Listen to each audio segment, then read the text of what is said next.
Lost in this is the why. Why did they need to take it off campus? Why did they need to have this conversation off the books? Why could they not do this in the White House? The answer can only be one thing.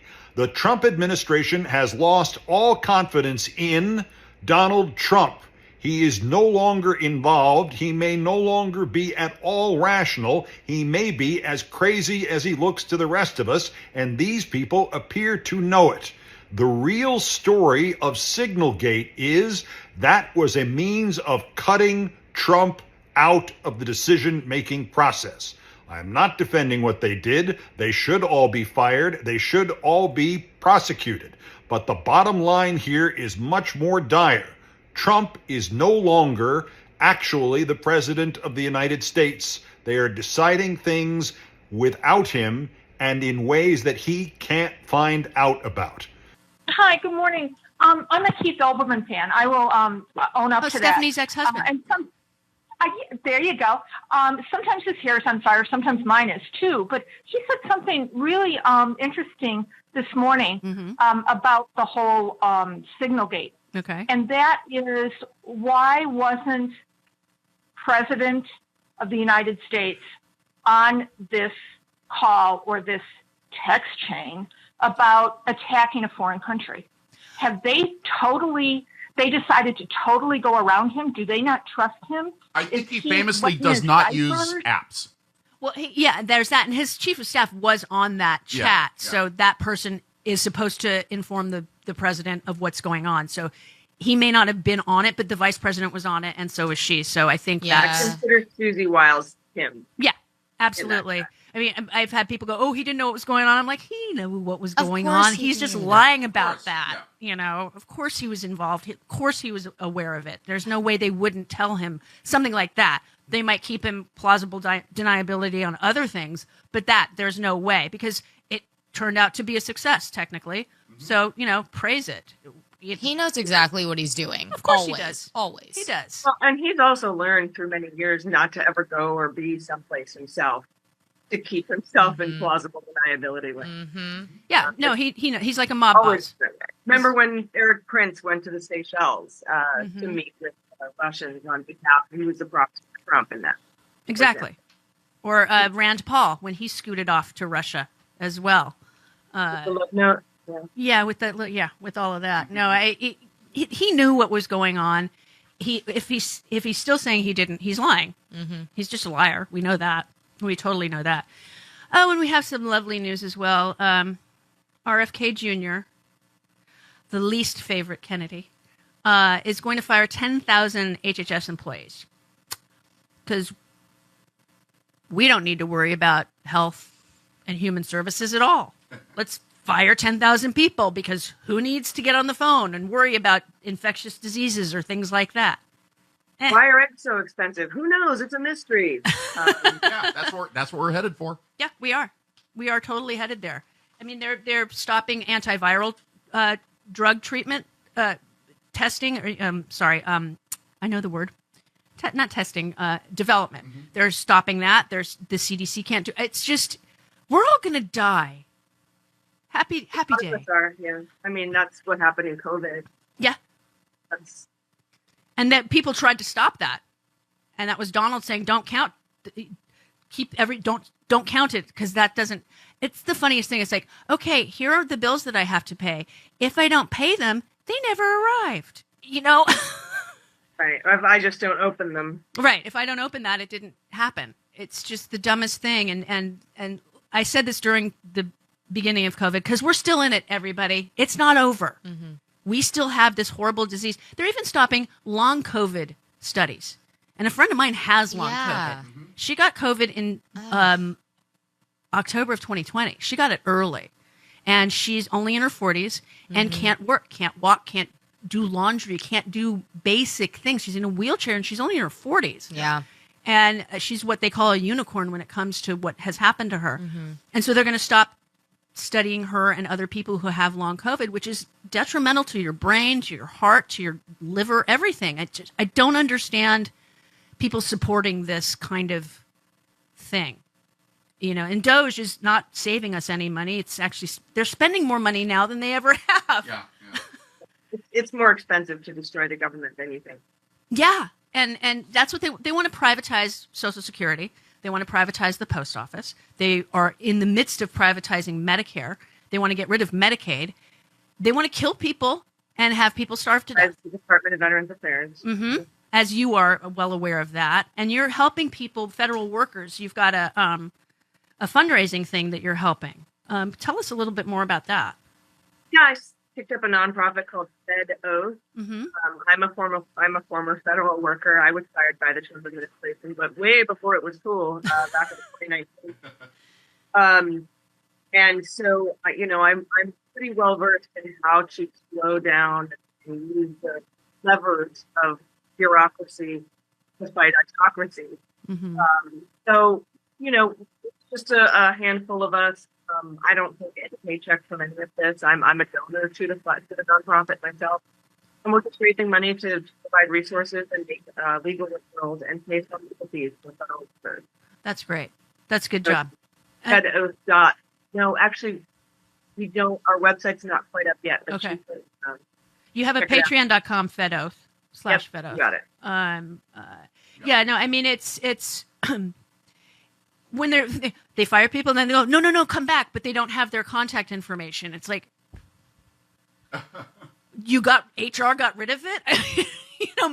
Most major organizations have everybody's personal information so that they can get in touch with their families and things should something happen. So all of a sudden they didn't have. I don't get that. That's incompetence. Oh, that's a government thing. I can tell you offline. I can talk to you for days about the inefficiency of some of the systems in our government, but that's no reason to just take a sledgehammer to it. There's things that can be fixed that are a lot less expensive than what they're doing now and destroy a lot. Yeah, I mean, it's people. I've said this before, and I'll say it again. I will never understand people voting for people who say that the government should be small enough to drown in a bathtub, that government is bad. Reagan saying the most scary words is "I'm from the government and I'm here to help." Those kind of things. It's like, if you don't believe in government, then why do you want to be in government? It's like saying, I don't believe in electricity, but I will completely wire your house and it'll be just fine. Well, there's been a decades-long smear campaign against the government and federal workers. That's why we think of gridlock in D.C. It's why we think of, Washington. Oh, good enough for government work. I mean, that's why all those tropes out there. Government agencies are actually extremely efficient. Yeah. The amount of employees in the government. Something, 1970, 1980, we've had the same amount going back 80 years. So they're very good at doing a lot with a little. They take care of the American people, but the Republicans have been smearing it so they can drown it in a bathtub. That's why they want to privatize everything with all the money for themselves. Yeah, I mean, Medicare only has, a 3% overhead. Social Security only has a 2% overhead because, first off, they're not there to make a profit.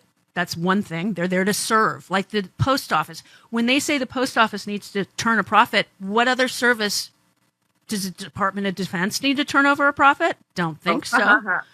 I mean, it's a service and it's in the Constitution. Right. And they're trying to privatize that because DeJoy just quit, correct? Am I right on that statement? Yes, he's resigning.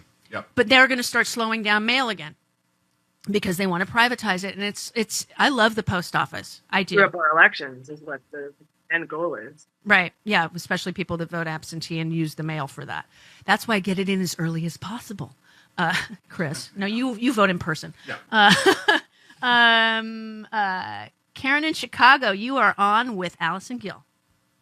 Hi, good Hi, morning. good morning. Allison, I had to wait to call and talk to you because, you guys make all these great points, and it is absolutely the Republicans. That whole narrative about government, you can't trust government, and everything needs to go back to the states, So this is the question, because I keep hearing Democrats talking about these Republicans behind closed doors, talking about how they're not okay with anything. John Cornyn, them coming out and saying this whole breach is really bad, but, that they're afraid to come out and do something. Mm-hmm. But this is the thing, the issue that I have with that. Okay, I understand that they're afraid, but they swore an oath to defend and protect the Constitution. And I would imagine, and you as a member of the military, Allison, I would imagine that when you swear that oath to defend and protect the Constitution, that if you should ever have to be put in a position, as my brother, who was part of Operation Desert Shield and Storm, said that he was afraid when he had to go in. But this is the thing. You swear an oath to defend and protect the Constitution. So that means you push that fear aside and you defend and protect the Constitution. Yeah. And those members of military that were put in harm's way by this gross dereliction of duty and them putting this on a public app, putting their lives in danger, and the families who are at home hearing this news, I would imagine that they have been afraid and that they would have, the impact that this would have, I am so sick and tired of the Republicans being able to peddle this BS and get away with it. And then Democrats not outing them. Start outing them. Yeah. I'm sick and tired of this. I'm with you, Karen. I agree. Yeah. I mean, she's absolutely right. It's on the Republicans. I mean, the fact that Donald Trump was able to run for president again when there were two opportunities for the Senate to convict him after he was impeached. Two. McConnell could have whipped up the votes, especially with the second impeachment. He could have whipped up those votes, and we wouldn't be in this predicament. Yeah, and I agree with the caller, too. There's a couple of different kinds of oath takers in this world. People who keep their oath and who preserve themselves. And it's very disheartening when people don't stand up. When the NPR lady was testifying, and she's like, "Well, I apologize for calling Donald a fascist. That was out of line." No, it wasn't. You'd never hear me do that. And then somebody was like, "Yeah, well, you're not risking your federal funding." I'm like, actually, I risked my entire job. My whole life was federally funded. I worked for the federal government.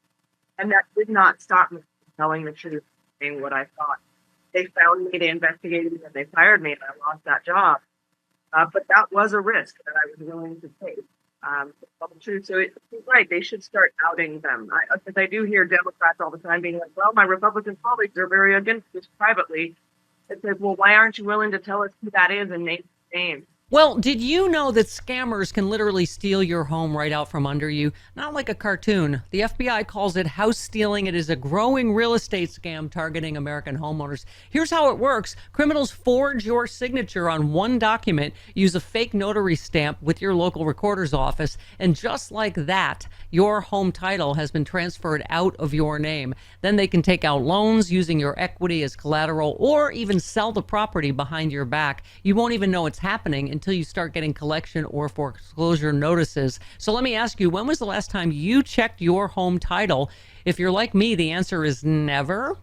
And that's exactly what scammers are counting on. That's why I trust Home Title Lock. Their $1 million triple lock protection helps keep your home and equity safe. Here's what you get. Immediate 24/7 monitoring of your property, urgent alert if there's any changes, and if fraud should happen, their U.S.-based restoration team will spend up to $1 million to fix the fraud and restore your title at no additional cost. Here's the best part. I have teamed up with Home Title Lock to give you a free title history report so you can find out if you are already a victim and access your personal title expert. That is a $250 value just for signing up. Go to HometitleLock.com, use my promo code Stephanie250 or click on the link in the description. That's HometitleLock.com. Promo code is Stephanie250 to get the protection and peace of mind you deserve.